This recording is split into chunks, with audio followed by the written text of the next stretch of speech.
chegou a hora de falar sobre o final épico e, bom, absolutamente trágico da trilogia de Arthur, do Bernard Cornwell. E olha, essa não é uma historinha sobre a glória de um rei. É sobre o preço de um sonho. É sobre como uma lenda imortal nasce de verdade no meio do caos. A história começa assim, sem rodeios. A Britânia está em chamas. Os saxões estão vindo com tudo. Um exército que parece não ter fim. E aquele sonho de uma terra unida, sabe? O sonho do Arthur, ele está prestes a virar cinzas. Pois é, essa frase diz tudo, não é? A gente não está falando só do fim de um livro. É o fim de um mundo inteiro. O crepúsculo de uma era. E isso significa muito sacrifício, muita perda. E quem narra pra gente todo esse desmoronamento é o Derfel Cadarne, um guerreiro que foi leal até o fim. Ele viu de perto o sonho do Arthur nascer e agora ele é obrigado a assistir à morte desse sonho, lenta e dolorosa. E aqui está o centro de tudo.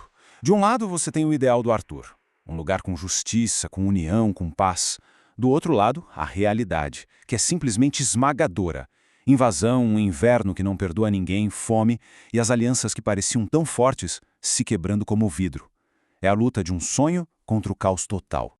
Mas sabe o que é mais impressionante na história que o Cornwell conta?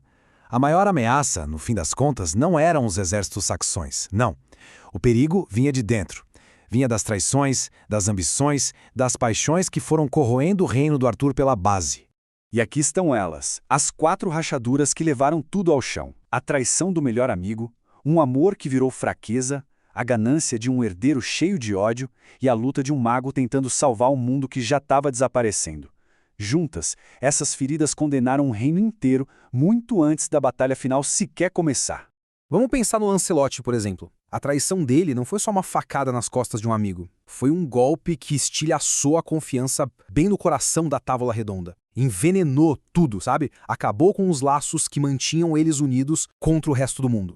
E aí tem um amor que era intenso, era real, mas que se tornou uma força de pura instabilidade. A paixão entre o Arthur e a Guinevere, com todas as suas complicações, acabou gerando conflitos e abrindo a porta para a destruição. E enquanto tudo isso acontecia, a ameaça do Mordred crescia ali, quietinha no canto. Ele não é só um vilão de história. Ele é o resultado das falhas de todo mundo. Um herdeiro movido à vingança, só esperando o momento certo para dar o bote final. Só que a guerra pela Britânia não era travada só com espadas no campo de batalha. Tinha uma outra guerra acontecendo. Uma batalha silenciosa, espiritual, pela alma daquela terra. Então, o ponto crucial é esse choque de mundos. De um lado, o Merlin e sua busca desesperada para trazer os deuses antigos de volta, fazendo umas escolhas morais bem complicadas no caminho, e do outro, a ascensão do cristianismo, uma fé nova que ameaçava apagar a magia para sempre. Era literalmente o fim de uma era espiritual. E agora, vamos para o campo de batalha, porque a gente precisa entender uma coisa. Bernard Cornwell não romantiza a guerra.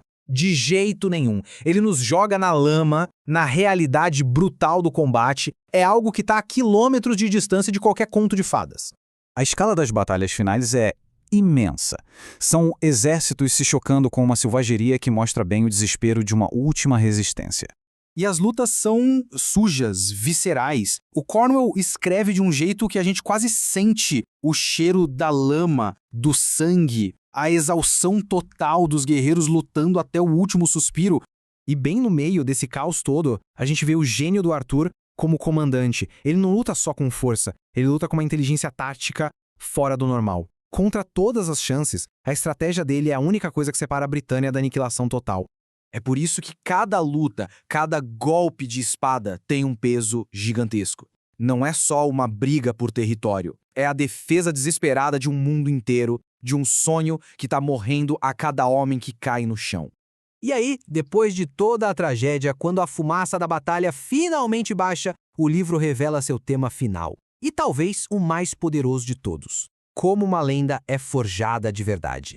Isso aqui é fundamental. A versão do Cornwell não é uma história de vitória, é uma história de fracasso. É sobre sacrifício, sobre dor e sobre a verdade dura de que até os sonhos mais nobres podem ser esmagados pela realidade.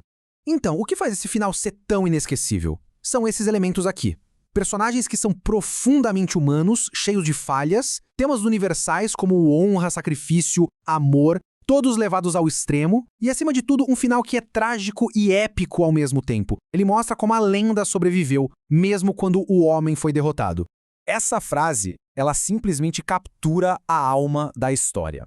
É um lembrete meio triste, mas muito poderoso sobre como os nossos ideais são frágeis diante da brutalidade do mundo. E a gente termina com essa pergunta. Porque talvez não seja a vitória que torna uma lenda imortal. Talvez seja a grandeza do sonho pelo qual se lutou e se morreu. A derrota de Arthur no campo de batalha pode ter sido, no fim das contas, exatamente o que garantiu o lugar eterno dele na história.